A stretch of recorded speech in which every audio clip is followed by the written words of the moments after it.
Every month, Mother Base throws a party for all the soldiers whose birthdays fall in that month. There is something strange about a military organization having parties. Really though, it is just an excuse to drink and make noise. It is not easy to get alcohol in a fortress in the middle of the ocean. Most days they are training from dawn till dusk. They do not have time for things like drinking. That is why Snake and Miller came up with the idea to give everyone a chance to let loose. Obviously, a bunch of bores like that are not going to bother with blowing out candles on a cake.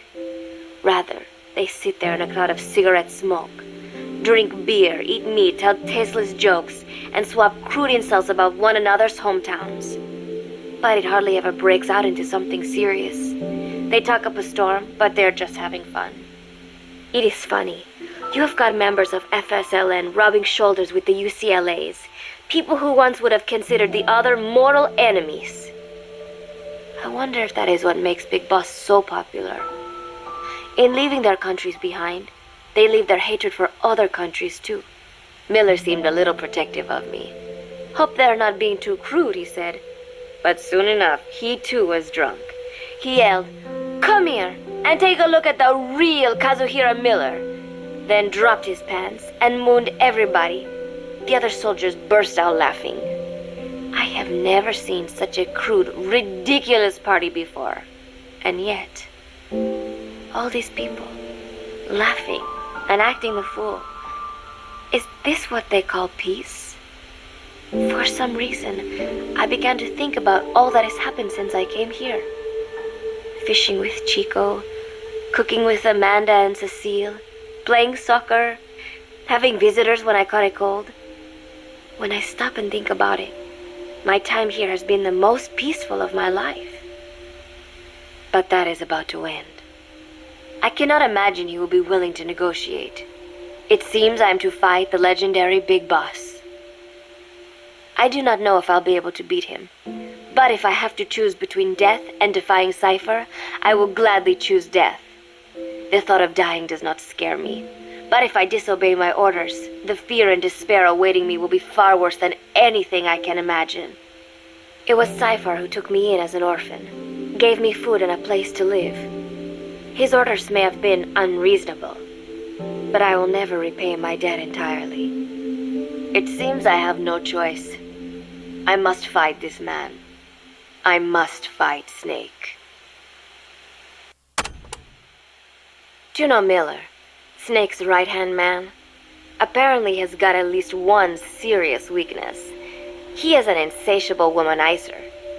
He does not bother me, most likely because he considers teenagers off-limits.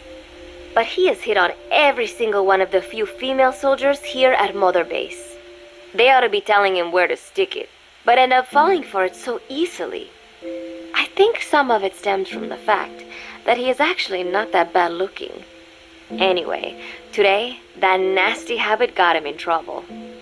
He and Snake got into one of their rare fights, and I was there to see it. They burst out of the showers, completely naked, trading punches. I am no child. The sight of a naked man does not make me blush, but this was something else. "Maybe this'll teach you," Snake yelled as he slammed his fists into Miller's chest. I heard later that apparently he had been two-timing someone, and that same someone had gone to Snake with her troubles. As I see it, it is her own fault for letting herself be deceived like that. If she is too dumb to see through Miller's lies, then she got what she deserved. But this was not the first time it had happened, or the second, and Snake read Miller the riot act. Miller argued back, and what began as a shouting match turned into a fist fight. "You son of a bitch," Miller yelled as he swung. "Not bad," said Snake, smiling, "but not good enough." And then he was back on the offensive. They had already been at it pretty hard in the showers, and their bodies were covered with bruises. Both of these men had been trained for war, their bodies deadly weapons. They were each bleeding from a dozen places. All this from a fist fight. Even so, it was far less gruesome than if they had given it their all. It was obvious that one of them would be dead were they fighting for real. Miller took another swing, yelling, "Try this then!" Snake parried, then responded in kind, but I could tell he was not aiming for anything vital.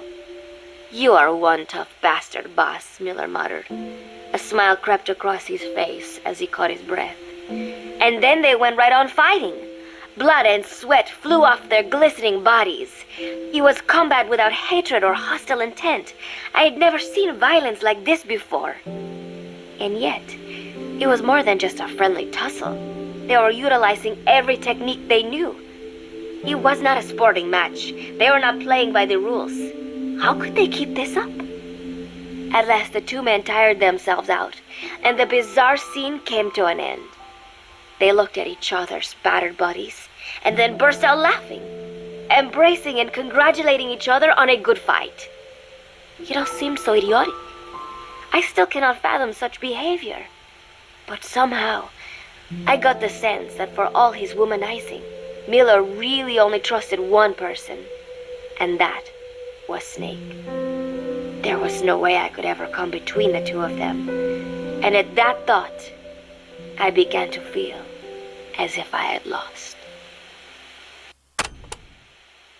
All of Mother Base is preparing for a festival.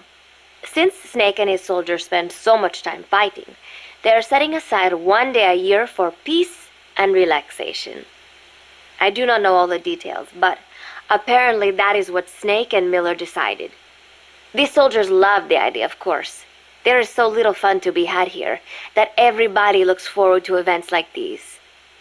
That is all well and good, but somehow I got roped into getting on stage. "Come on, we even both have peace in our name," said Miller.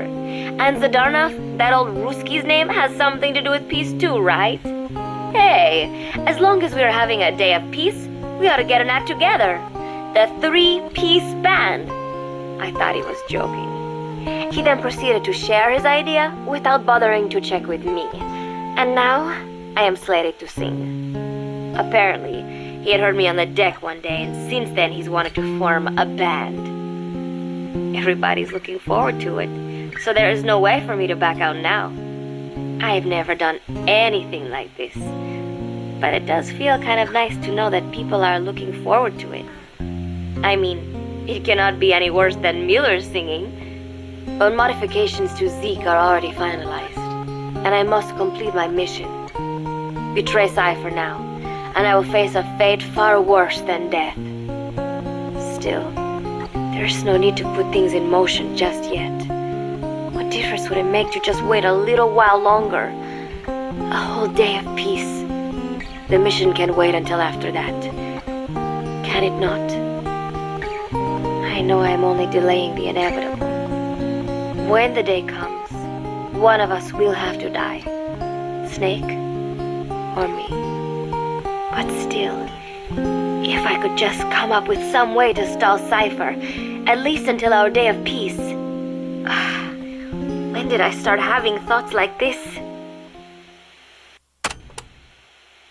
My cover is blown.